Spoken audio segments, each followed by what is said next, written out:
আসসালামু আলাইকুম। একটা অঙ্ক দেখতে পাচ্ছেন, এ ও বি দুটি ধনাত্মক সংখ্যা এবং a b by x is equal to root a হলে x by root b is equal to কত? অঙ্কটা পিএসসি ও অন্যান্য পরীক্ষায় আসছিল। তো দেওয়া আছে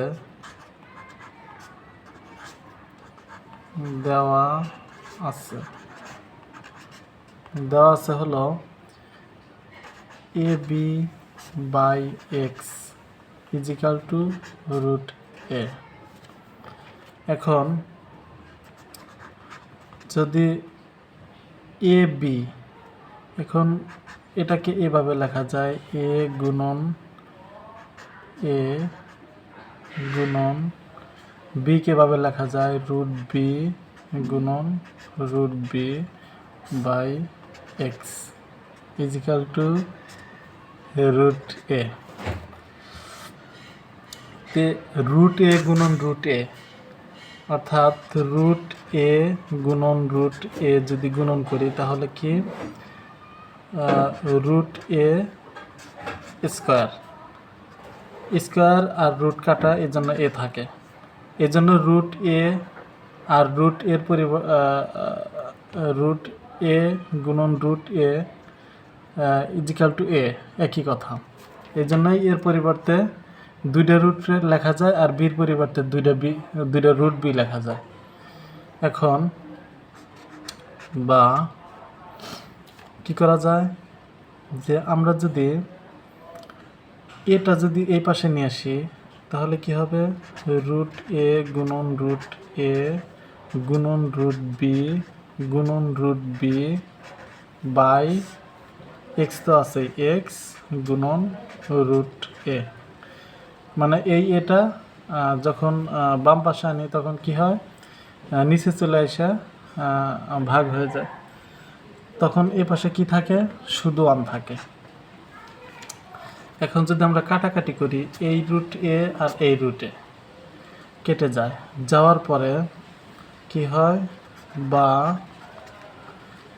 রুট এ গুণন কি থাকে, রুট বি গুণন root b by x is equal to 1। এখন এটা যদি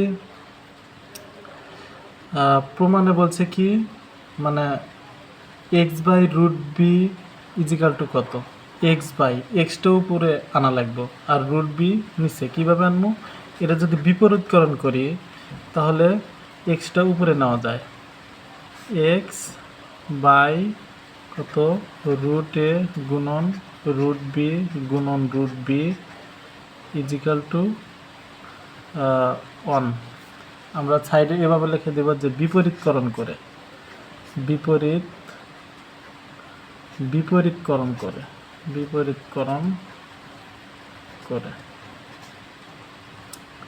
আচ্ছা, তাহলে আমরা যদি এখন এভাবে লিখি যে এক্স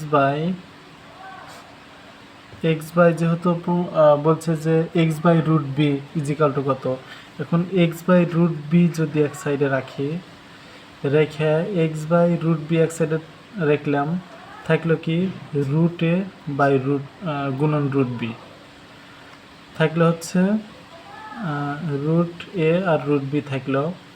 এখন এই রুট এ রুট বি যদি এই পাশে আনা যায়, যে তাহলে এই যে এভাবে লেখা যায়, রুট এ গুণন রুট বি এভাবে লেখা যায়। এভাবে এর জন্য লেখা যায় যে আর গুণন পদ্ধতিতে এভাবে লেখা যায় যে 1-এর সাথে রুট এ আর রুট বি গুণন করে দিলাম আর এক্স বাই রুট বি থাকলো। দয়া করে কেউ না বুঝলে কমেন্টে আমাকে জানাবেন। এখন অতএব x by root b is equal to root a root b, এটা এভাবে লেখা যায় যে রুট লেখা ভিতরে এ গুণন বি, অর্থাৎ দুইটার উপরেই রুট আছে, এর উপরেও রুট আছে, বির উপরেও রুট আছে। এটাই আনসার। আজকে এ পর্যন্তই। সকলকে অসংখ্য ধন্যবাদ সাথে থাকার জন্য।